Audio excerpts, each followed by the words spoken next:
will, though there are reasons into whose invitations you do decline, and into whose you accept.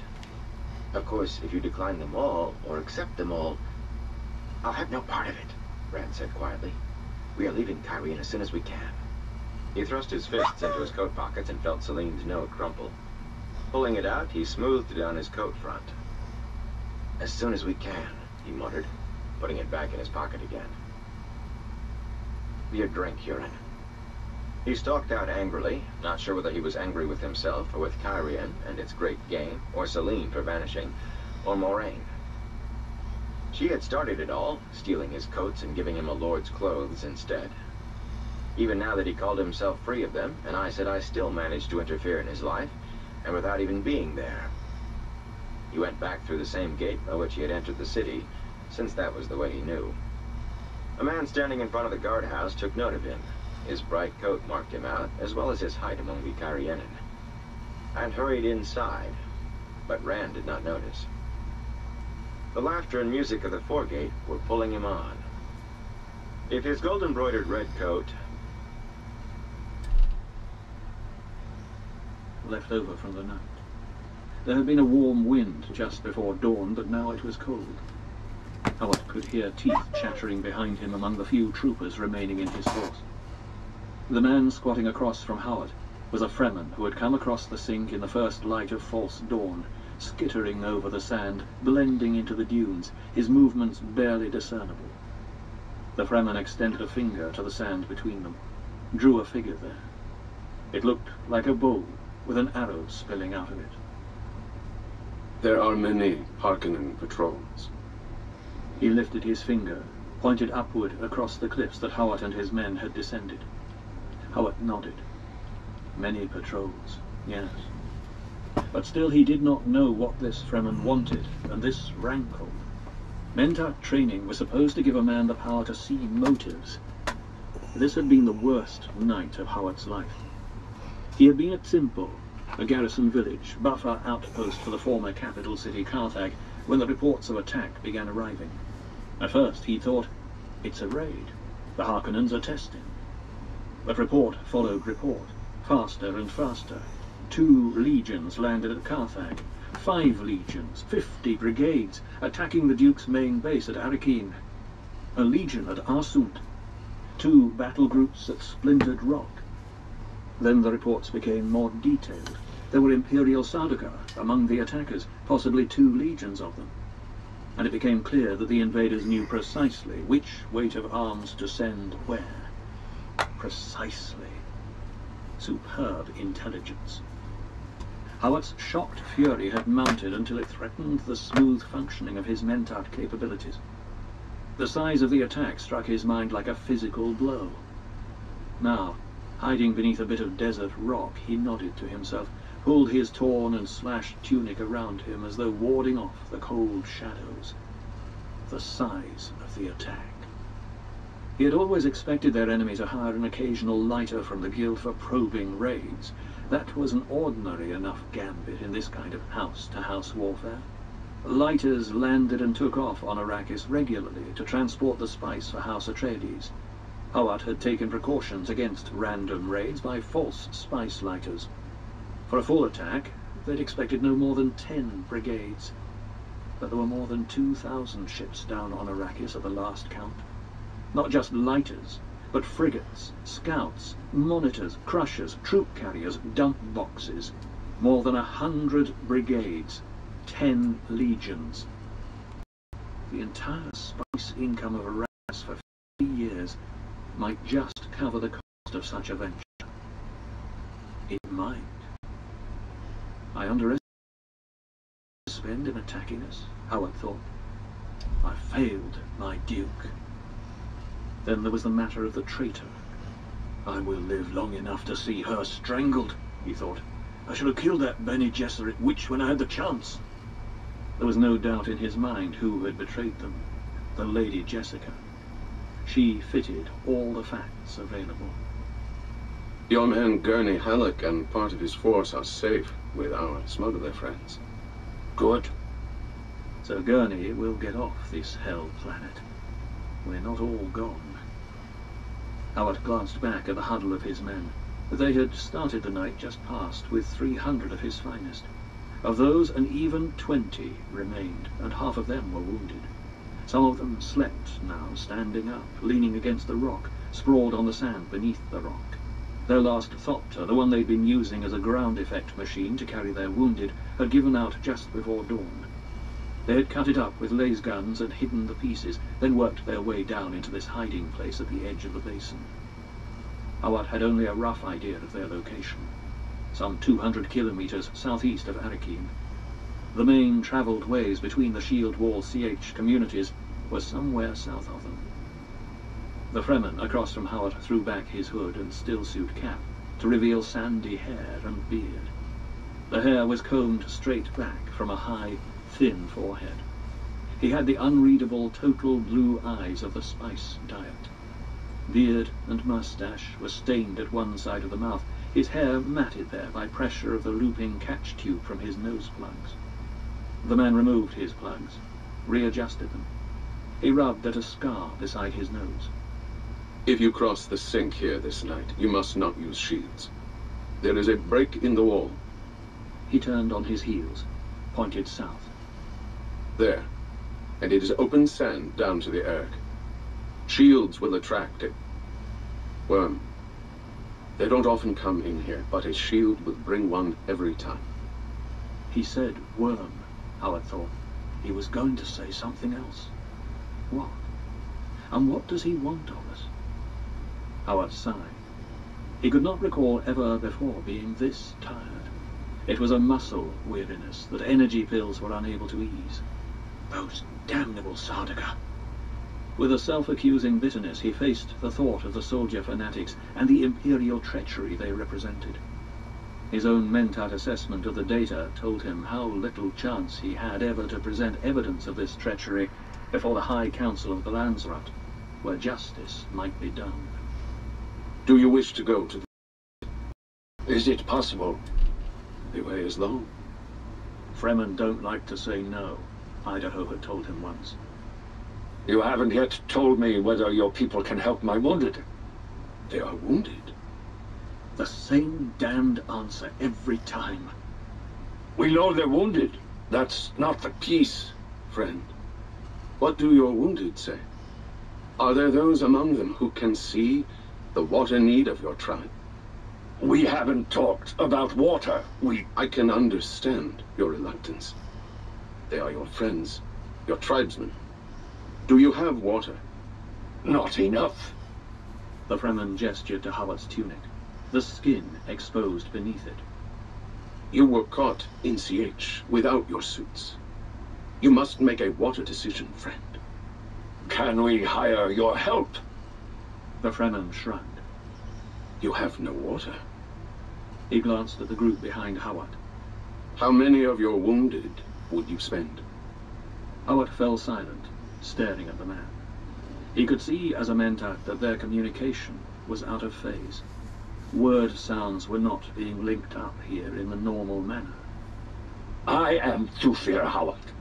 I can speak for my duke. I will make promissory commitment now for your help.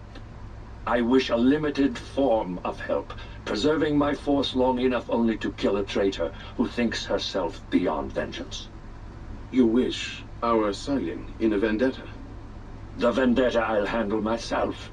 I wish to be freed of responsibility for my wounded, that I may get about it. The Fremen scowled. How can you be responsible for your wounded? They are their own responsibility. The water's at issue, Thufir Howard. Would you have me take that decision away from you? The man put a hand to a weapon concealed beneath his robe.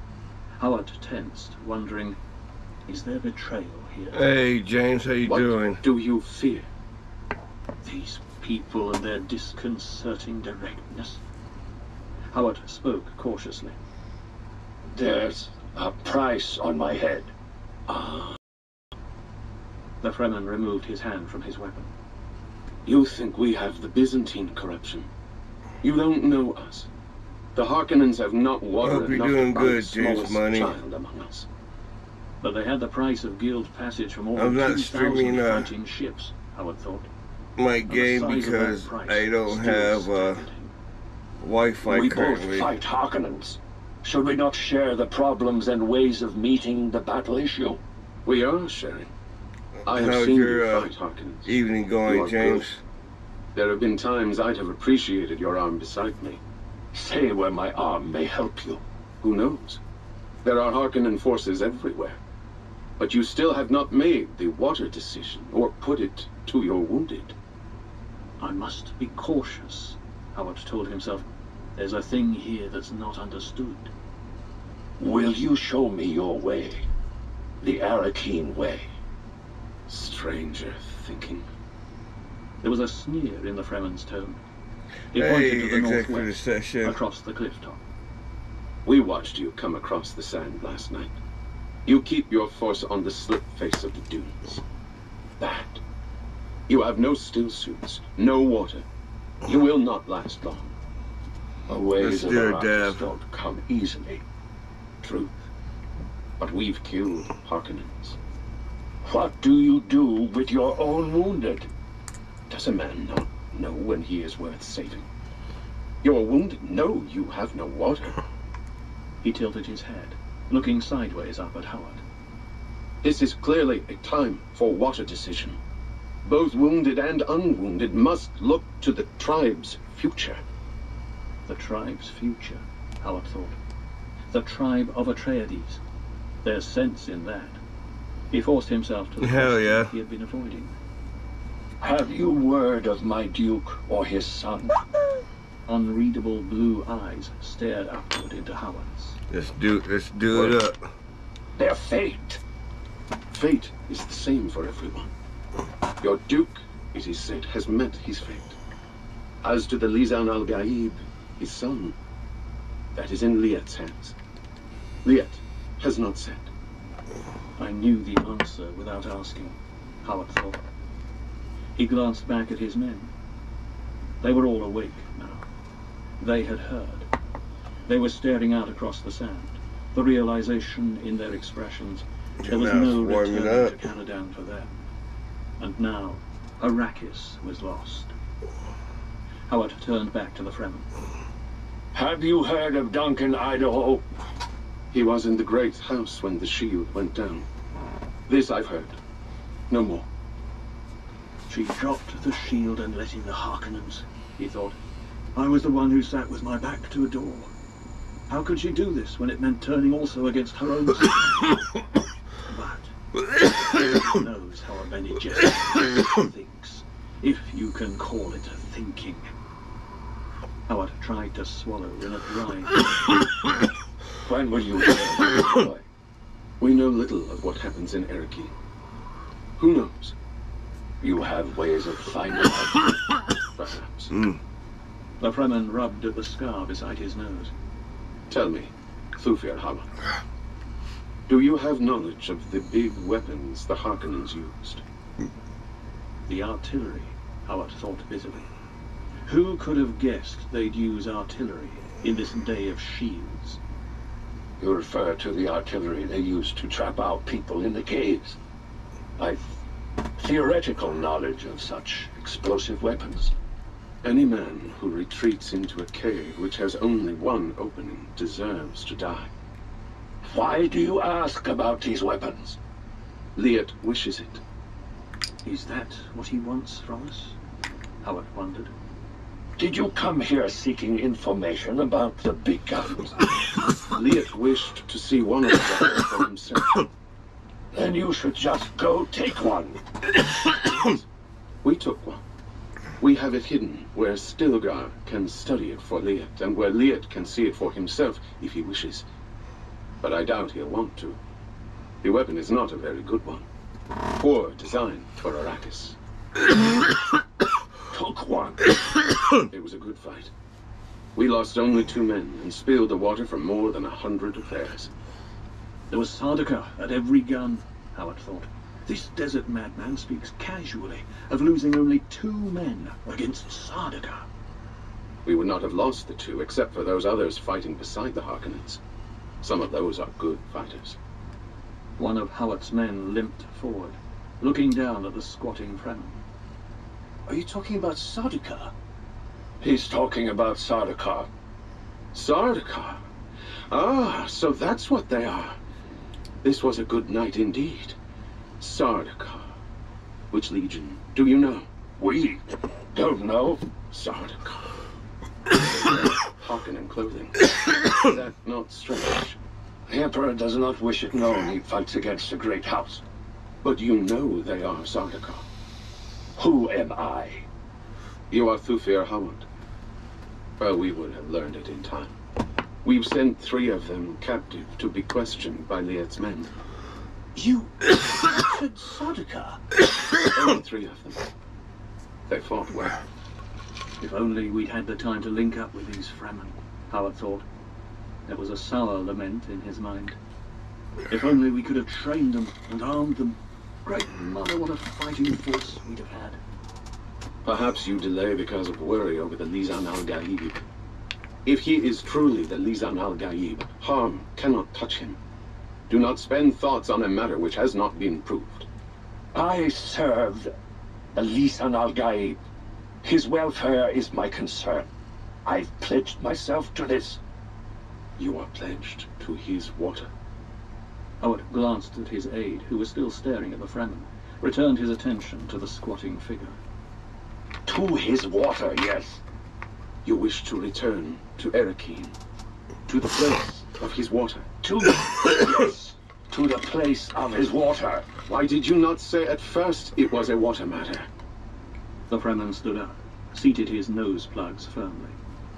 Howard motioned with his head for his aide to return to the others. With a tired shrug, the man obeyed. Howard heard a low-voiced conversation arise among the men. There is always a way to water. Behind Howard, a man cursed. Howard's aide called him. Thufir! Arky just died. The Fremen put a fist to his ear. The bond of water. It's a sign. He stared at Howard. We have a place nearby for accepting the water. Shall I call my men?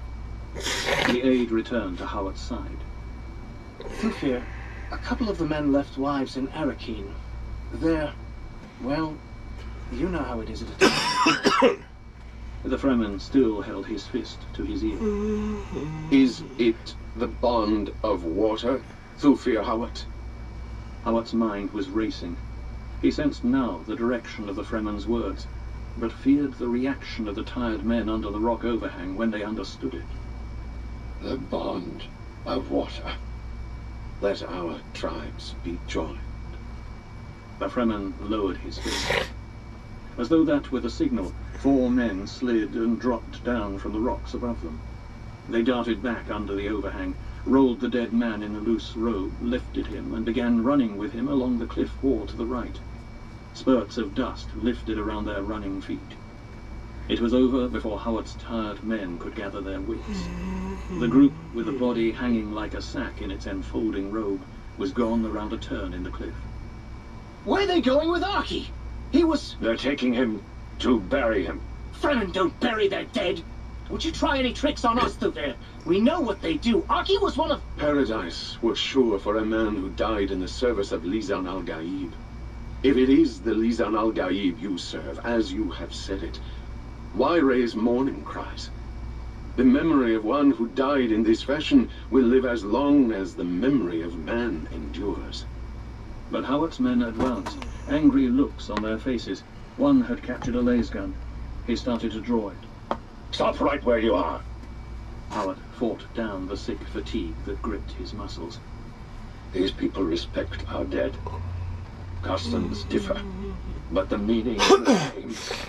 They're going to render Arky down for his water. Is it that your men wish to attend the ceremony? He doesn't even see the problem, Howard thought. The naivety of the Fremen was frightening. They're concerned for a respected comrade. We will treat your comrade with the same reverence we treat our own. This is the bond of water. We know the rights. A man's flesh is his own. The water belongs to the tribe. Howard spoke quickly as the man with the lasgun advanced another step. Will you now help our wounded? One does not question the bond. We will do for you what a tribe does for its own. First, we must get all of you suited to see to the necessities. The man with the laser gun hesitated. Howard's aide spoke. Are we buying help with Arky's water? Not buying. We've joined these people. Customs differ. Howard began to relax. And they'll help us get to Arakeen? We will kill Harkonnens and Sardaukar. The Fremen grinned. He stepped backward, cupped his hands beside his ears, and tipped his head back, listening. Presently, he lowered his hands. An aircraft comes. Conceal yourselves beneath the rock and remain motionless.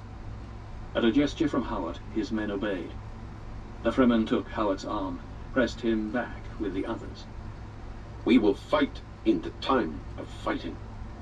He reached beneath his robes, brought out a small cage, lifted a creature from it. Howard recognized a tiny bat. The bat turned its head, and Howard saw its blue within blue eyes. The Fremen stroked the bat, soothing it, crooning to it. He bent over the animal's head, allowed a drop of saliva to fall from his tongue into the bat's upturned mouth. The bat stretched its wings, but remained on the Fremen's opened hand. The man took a tiny tube, held it beside the bat's head, and chattered into the tube. Then, lifting the creature high, he threw it upward. The bat swooped away beside the cliff and was lost to sight. The Fremen folded the cage, thrust it beneath his robe. Again he bent his head, listening. They quarter the high country. One wonders who they seek up there. It's known that we retreated in this direction. One should never presume one is the sole object of it. Watch the other side of the basin. You will see a thing. Time passed. Some of Howard's men stirred, whispering. "Remain silent as frightened animals," the Fremen hissed. Howard discerned movement near the opposite cliff, flitting blurs of tan on tan. "My little friend carried his message," the Fremen said. "He is a good messenger, day or night. I'll be unhappy to lose that one." The movement across the sink faded away. On the entire 4 to 5 kilometer expanse of sand, nothing remained but the growing pressure of the day's heat-blurred columns of rising air. "Be most silent now," the Fremen whispered. A file of plodding figures emerged from a break in the opposite cliff, headed directly across the sink. To Howard, they appeared to be Fremen, but a curiously inept band. He counted 6 men making heavy going of it over the dunes. A thwack of ornithopter wings sounded high to the right, behind Howard's group. The craft came over the cliff wall above them. An Atreides thopter with Harkonnen battle colors splashed on it. The thopter swooped toward the men crossing the sink. The group there stopped on a dune crest, waved. The thopter circled once over them in a tight curve, came back for a dust-shrouded landing in front of the Fremen. 5 men swarmed from the thopter, and Howard saw the dust-repellent shimmering of shields, and in their motions the hard competence of Sardaukar. "Aye! They use their stupid shields!" the Fremen beside Howard hissed. He glanced toward the open south wall of the sink. "They are Sardaukar," Howard whispered. "Good." The Sardaukar approached the waiting group of Fremen in an enclosing half-circle. Sun glinted on blades held ready. The Fremen stood in a compact group, apparently indifferent. Abruptly, the sand around the 2 groups sprouted Fremen. They were at the ornithopter, then in it. Where the 2 groups had met at the dune crest, a dust cloud partly obscured violent motion. Presently, dust settled. Only Fremen remained standing. "They left only 3 men in their thopter," the Fremen beside Howard said. "That was fortunate. I don't believe we had to damage the craft in taking it." Behind Howard, one of his men whispered, "Those were Sardaukar." "Did you notice how well they fought?" the Fremen asked. Howard took a deep breath. He smelled the burned dust around him, felt the heat, the dryness. In a voice to match that dryness, he said, "Yes, they fought well indeed." The captured Thopter took off with a lurching flap of wings, angled upward to the south in a steep, wing-tucked climb. So these Fremen can handle Thopters too, Howard thought. On the distant dune, a Fremen waved a square of green cloth. Once. Twice. "More come!" the Fremen beside Howard barked. "Be ready! I'd hoped to have us away without more inconvenience." Inconvenience, Howard thought. He saw 2 more Thopters swooping from high in the west onto an area of sand suddenly devoid of visible Fremen. Only 8 splotches of blue, the bodies of the Sardaukar in Harkonnen uniforms, remained at the scene of violence. Another Thopter glided in over the cliff wall above Howard. He drew in a sharp breath as he saw it, a big troop carrier. It flew with the slow spread wing heaviness of a full load, like a giant bird coming to its nest. In the distance, the purple finger of a lasgun beam flicked from one of the diving Thopters. It laced across the sand, raising a sharp trail of dust. "The cowards!" the Fremen beside Howard rasped. The troop carrier settled toward the patch of blue-clad bodies. Its wings crept out to full reach, began the cupping action of a quick stop. Howard's attention was caught by a flash of sun on metal to the south. A Thopter plummeting there in a power dive, wings folded flat against its sides, its jets a golden flare against the dark silvered grey of the sky. It plunged like an arrow toward the troop carrier, which was unshielded because of the lasgun activity around it. Straight into the carrier, the diving Thopter plunged. A flaming roar shook the basin. Rocks tumbled from the cliff walls all around. A geyser of red-orange shot skyward from the sand where the carrier and its companion Thopters had been. Everything there caught in the flame. It was a Fremen who took off in that captured Thopter, Howard thought. He deliberately sacrificed himself to get that carrier. Great Mother, what are these Fremen? "A reasonable exchange," said the Fremen beside Howard. "There must have been 300 men in that carrier. Now, we must see to their water and make plans to get another aircraft." They started to step out of their rock-shadowed concealment. A rain of blue uniforms came over the cliff wall in front of him, falling in low suspense of slowness. In the flashing instant, Hawat had time to see that they were Sardaukar, hard faces set in battle frenzy, that they were unshielded and each carried a knife in one hand, a stunner in the other. A thrown knife caught Hawat's Fremen companion in the throat, hurling him backward, twisting face down. Howard had only time to draw his own knife before blackness of a stunner projectile.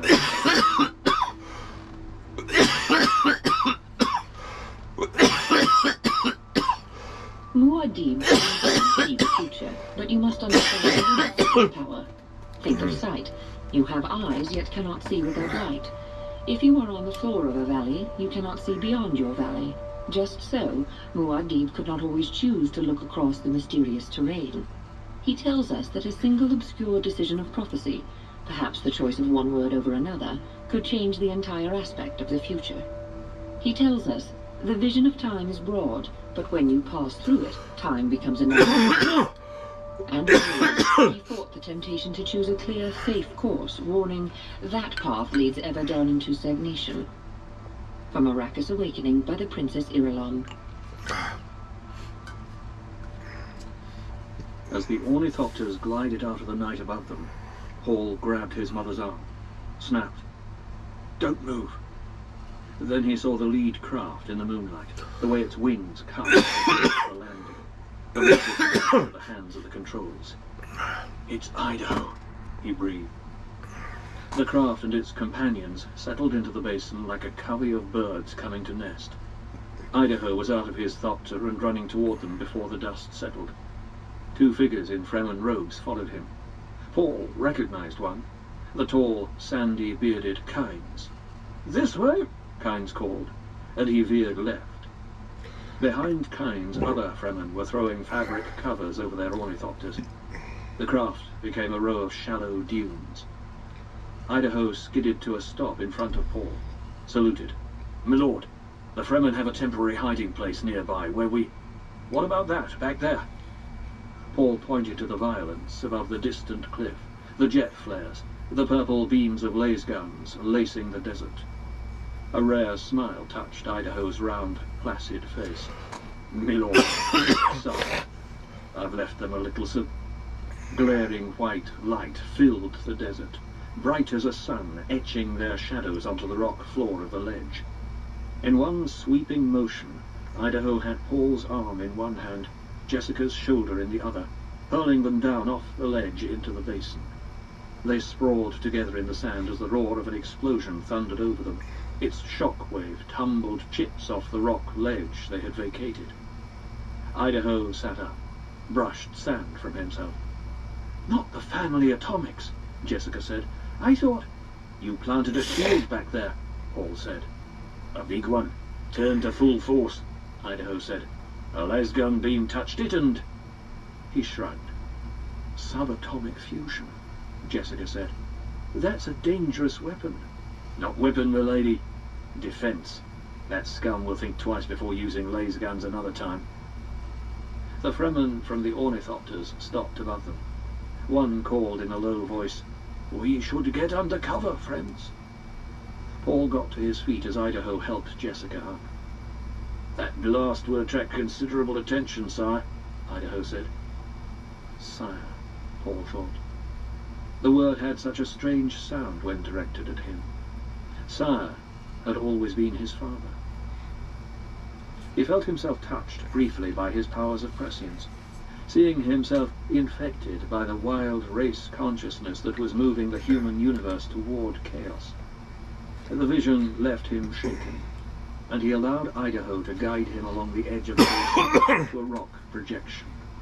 Fremen there were opening a way down into the sand with their compaction tools.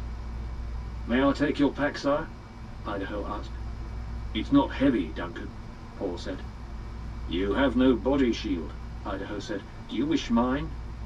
He glanced at the distant cliff. "Not likely there'll be any more laser gun activity about." "Keep your shield, Duncan. Your right arm is shield enough for me." Jessica saw the way the praise took effect, how Idaho moved closer to Paul, and she thought, "Such a sure hand my son has with his people."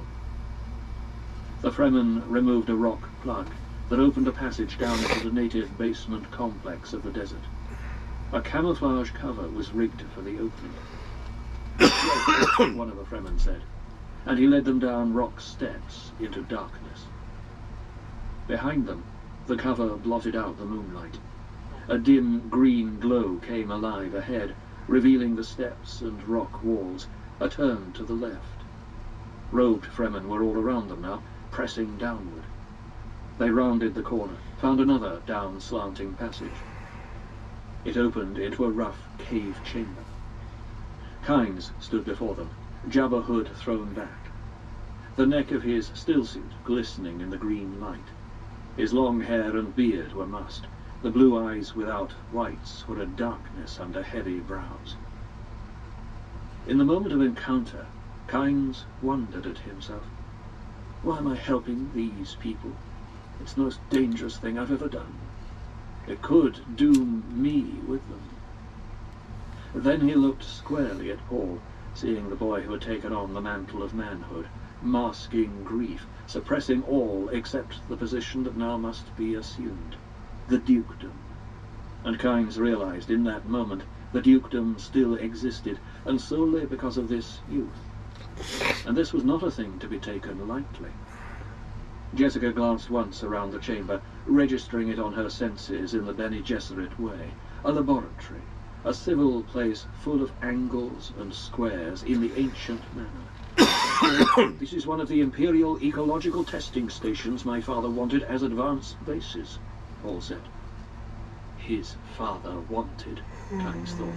And again Kynes wondered at himself. Am I foolish to aid these fugitives? Why am I doing it? It would be so easy to take them now, to buy the Harkonnen trust with them.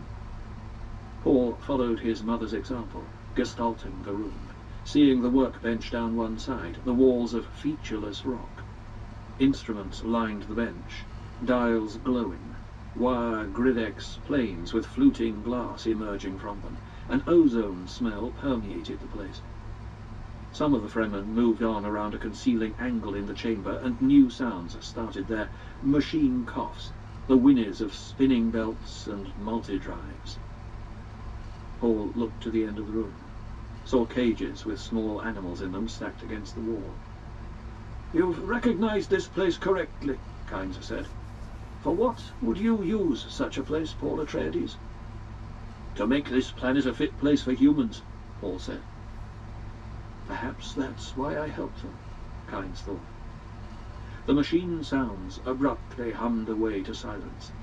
Into this void there came a thin animal squeak from the cages. It was cut off abruptly, as though in embarrassment. Paul returned his attention to the cages, saw that the animals were brown-winged bats. An automatic feeder extended from the side wall across the cages. A Fremen emerged from the hidden area of the chamber, spoke to Kynes. "Liet, the field generator equipment is not working. I am unable to mask us from proximity detectors." "Can you repair it?" Kynes asked. "Not quickly. The parts," the man shrugged. "Yes," Kynes said. "Then we'll do without machinery. Get a hand pump for air out to the surface." "Immediately." The man hurried away. Kynes turned back to Paul. "You gave a good answer." Jessica marked the easy rumble of the man's voice. It was a royal voice accustomed to command, and she had not missed the reference to him as Liet. Liet was the Fremen alter ego, the other face of the tame planetologist. "We are most grateful for your help, Dr. Kynes," she said. "We'll see," Kynes said. He nodded to one of his men. "Spice coffee in my quarters, Shamir?" "At once, Liet," the man said.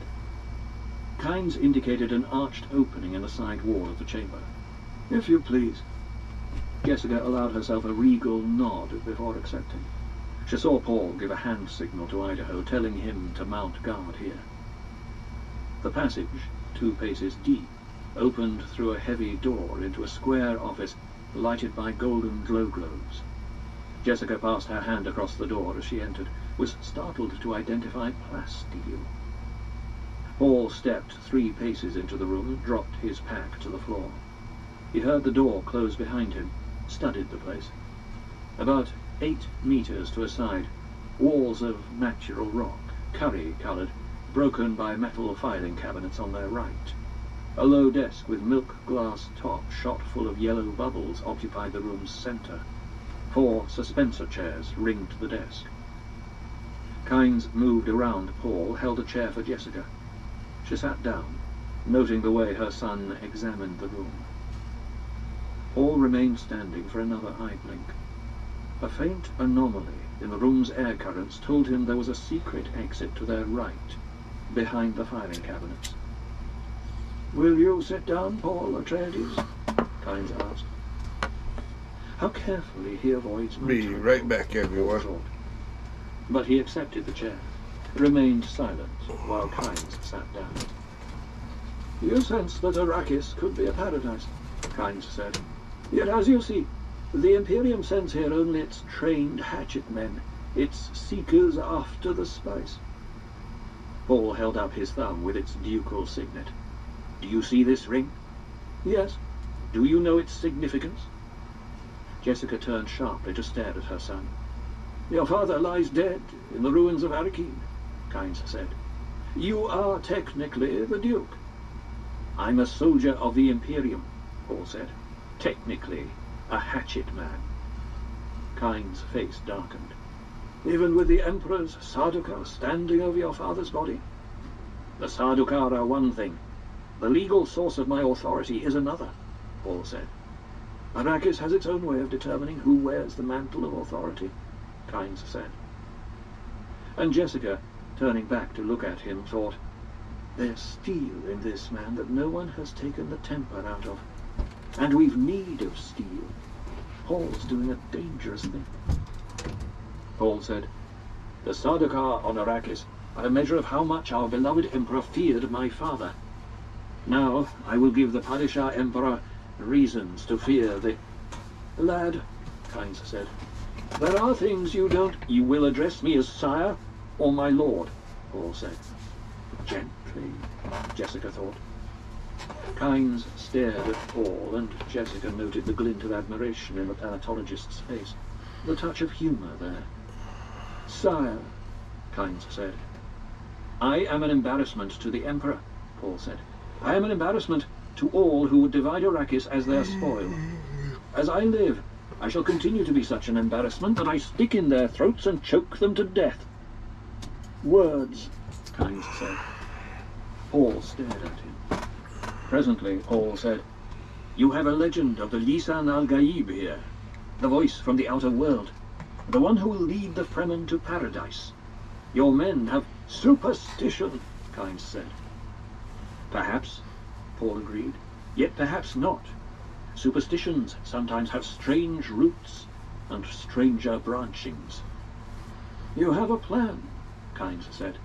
This much is obvious, sire. Could your Fremen provide me with proof positive that the Sardaukar are here in Harkonnen uniform? Quite likely. The Emperor will put a Harkonnen back in power here, Paul said. Perhaps even Beast Rabban. Let him. Once he has involved himself beyond escaping his guilt, let the Emperor face the possibility of a bill of particulars laid before the Landsraad. Let him answer there where... Paul, Jessica said. Granted that the Landsraad High Council accepts your case, Kynes said, there could be only one outcome. General warfare between the Imperium and the great houses. Chaos, Jessica said. But I'd present my case to the Emperor, Paul said, and give him an alternative to chaos. Jessica spoke in a dry tone. Blackmail? One of the tools of statecraft, as you've said yourself, Paul said, and Jessica heard the bitterness in his voice. The Emperor has no sons, only daughters. You'd aim for the throne? Jessica asked. The Emperor will not risk having the Imperium shattered by total war, Paul said. Planets blasted, disorder everywhere. He'll not risk that. This is a desperate gamble you propose, Kynes said. What do the great houses of the Landsraad fear most? Paul asked. They fear most what is happening here right now on Arrakis, the Sardaukar picking them off one by one. That's why there is a Landsraad. This is the glue of the Great Convention. Only in union do they match the Imperial forces. But there, this is what they fear, Paul said. Arrakis would become a rallying cry. Each of them would see himself in my father, cut out of the herd and killed. Kynes spoke to Jessica. Would his plan work? I'm no Mentat, Jessica said.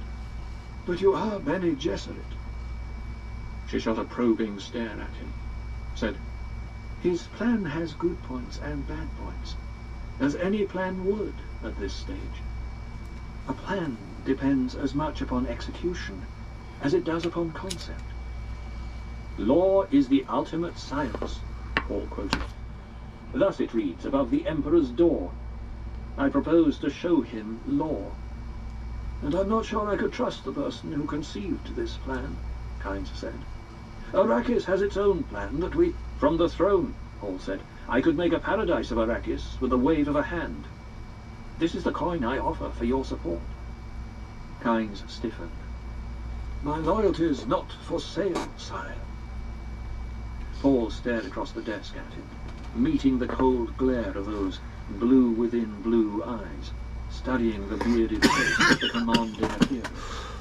A smile touched Paul's lips, and he said, Well spoken.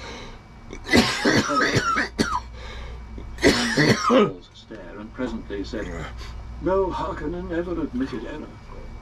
Perhaps you're not like them, Atreides. It could be a fault in their education, Paul said. You say you're not for sale, but I believe I've the coin you'll accept. For your loyalty, I offer my loyalty to you. My son has the Atreides sincerity, Jessica thought. He has that tremendous, almost naive honor. And what a powerful person he is. She saw that Paul's words had shaken Kynes. "This is nonsense," Kynes said. "You're just a boy, and I'm the Duke," Paul said. "I'm Atreides. No Atreides has ever broken such a bond." Kynes swallowed. "When I say totally," Paul said, "I mean without reservation. I would give my life for you." "Sire," Kynes said, and the word was torn from him. But Jessica saw that he was not now speaking to a boy of 15, but to a man, to a superior. Now Kynes meant the word.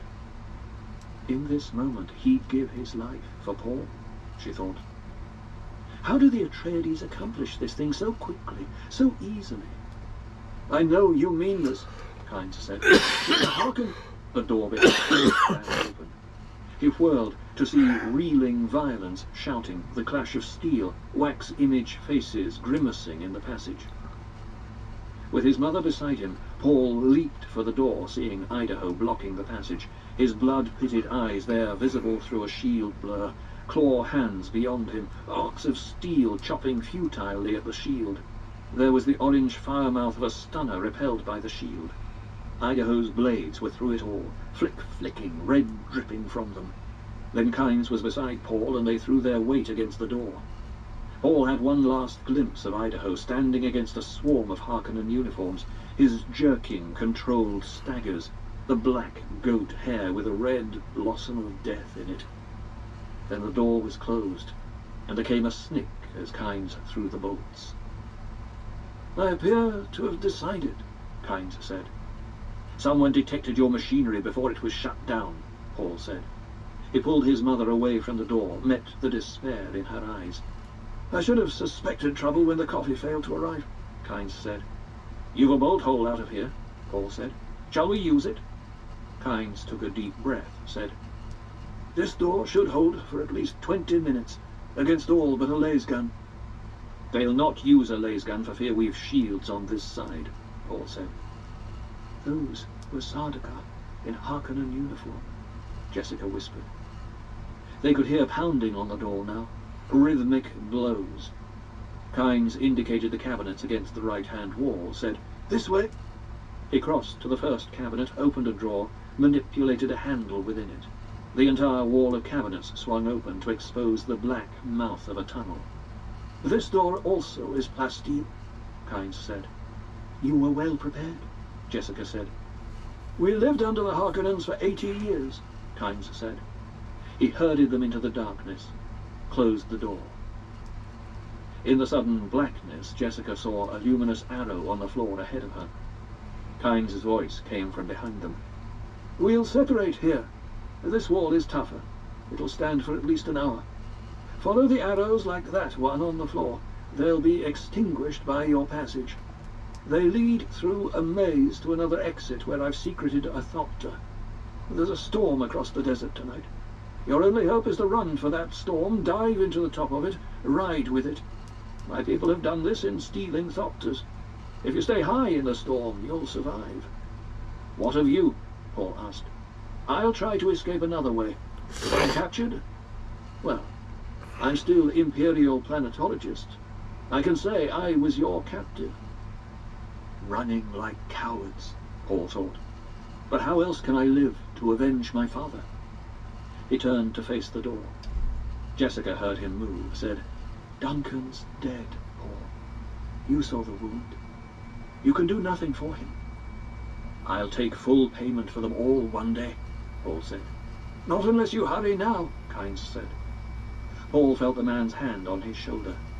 "Where will we meet, Kynes?" Paul asked. "I'll send Fremen searching for you. The storm's path is known.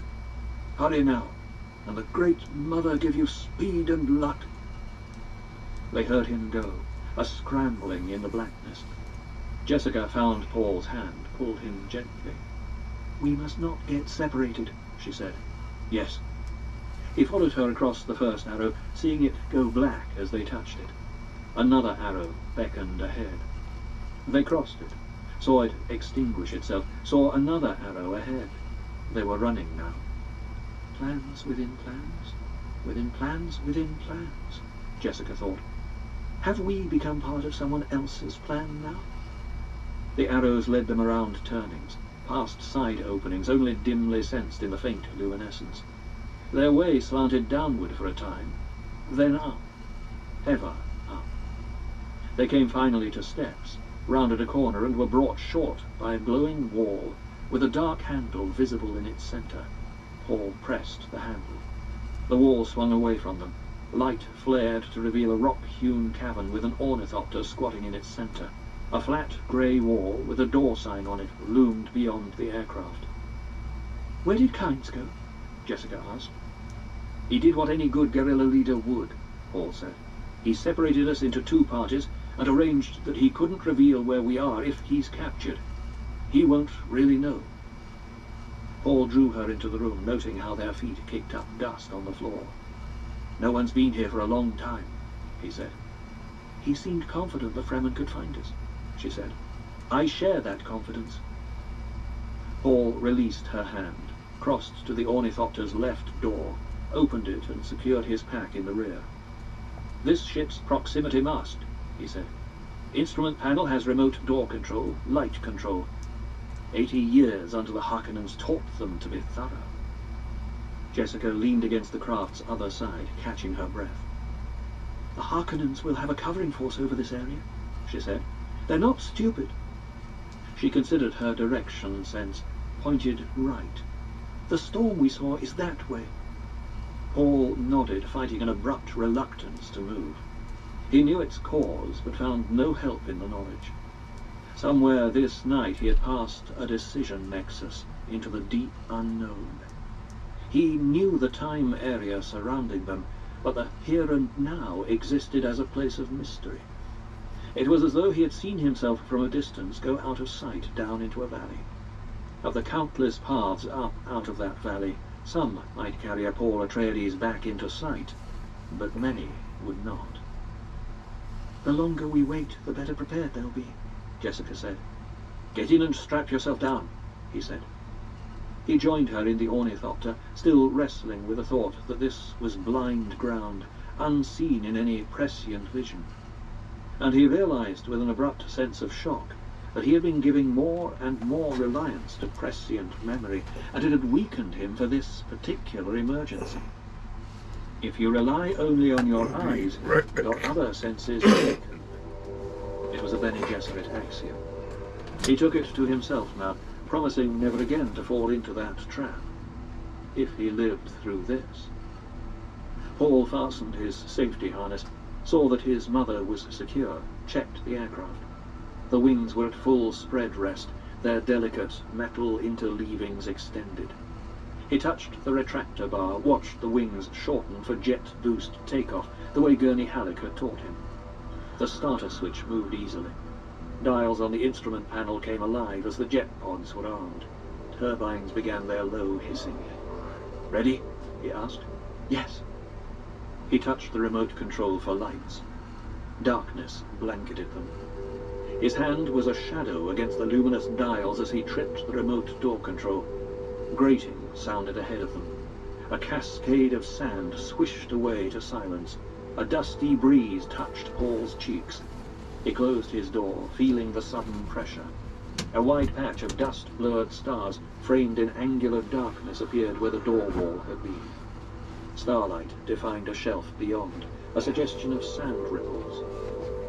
Paul depressed the glowing action sequence switch on his panel. The wings snapped back and down, hurling the Thopter out of its nest. Power surged from the jet pods as the wings locked into lift attitude. Jessica let her hands ride lightly on the dual controls, feeling the sureness of her son's movements. She was frightened, yet exhilarated. Now, Paul's training is our only hope, she thought. His youth and swiftness. Paul fed more power to the jet pods. The Thopter banked, sinking them into their seats as a dark wall lifted against the stars ahead. He gave the craft more wing, more power. Another burst of lifting wing beats, and they came out over rocks, silver-frosted angles and outcroppings in the starlight. The dust-reddened second moon showed itself above the horizon to their right, defining the ribbon trail of the storm.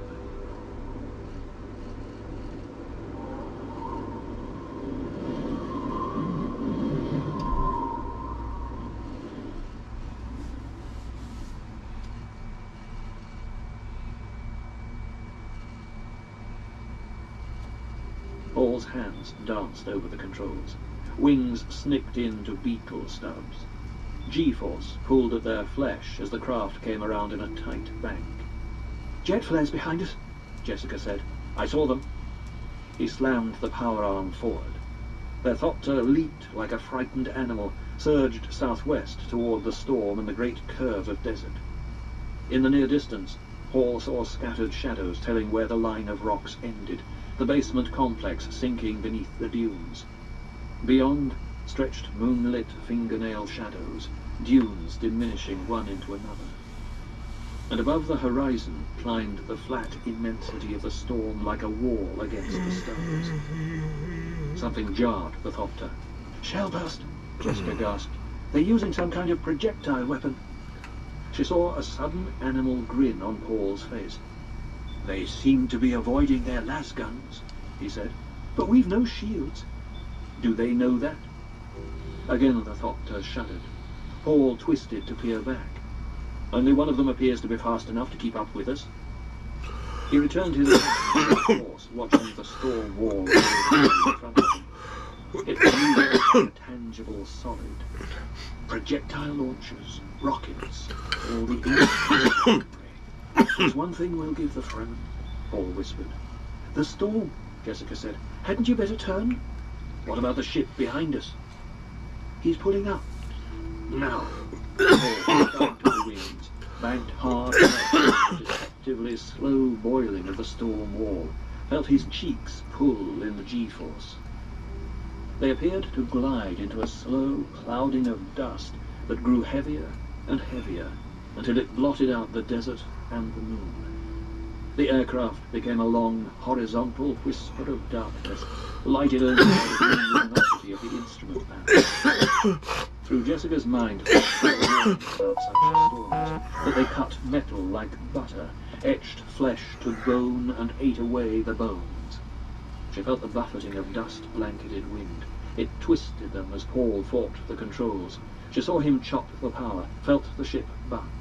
The metal around them hissed and trembled. "Sand!" Jessica shouted. She saw the negative shake of his head in the light from the panel. Not much sand this high, but she could feel them sinking deeper into the maelstrom. Paul sent the wings to their full, soaring length, heard them creak with the strain. He kept his eyes fixed on the instruments, gliding by instinct, fighting for altitude. The sound of their passage diminished. The thopter began rolling off to the left. Paul focused on the glowing globe within the attitude curve, fought his craft back to level flight. Jessica had the eerie feeling that they were standing still, that all motion was external. A vague tan flowing against the windows, a rumbling hiss reminded her of the powers around them. Winds to 700 or 800 kilometers an hour, she thought. Adrenaline edginess gnawed at her. "I must not fear," she told herself, mouthing the words of the Bene Gesserit litany. "Fear is the mind killer." Slowly her long years of training prevailed. Calmness returned. "We have the tiger by the tail," Paul whispered. "We can't go down, can't land. And I don't think I can lift us out of this. We'll have to ride it out." Calmness drained out of her. Jessica felt her teeth chattering, clamped them together. Then she heard Paul's voice, low and controlled, reciting the litany. "Fear is the mind killer. Fear is the little death that brings total obliteration. I will face my fear. I will permit it to pass over me and through me. And when it has gone past me, I will turn to see fear's path. Where the fear has gone, there will be nothing. Only I will remain." What do you despise? By this you are truly known. From Manual of Muad'Dib by the Princess Irulan. They're dead, Baron. Both the woman and the boy are certainly dead. The Baron Vladimir Harkonnen sat up in the sleep suspensors of his private quarters. Beyond these quarters, and enclosing him like a multi-shelled egg, stretched the space frigate he had grounded on Arrakis. Here in his quarters, though, the ship's harsh metal was...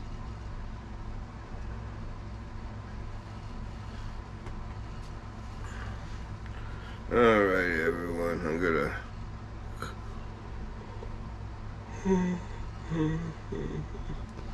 call into this live for tonight. I'm actually a little tired, so... But I want to thank everyone for stopping by and everyone who continues to stop by. I appreciate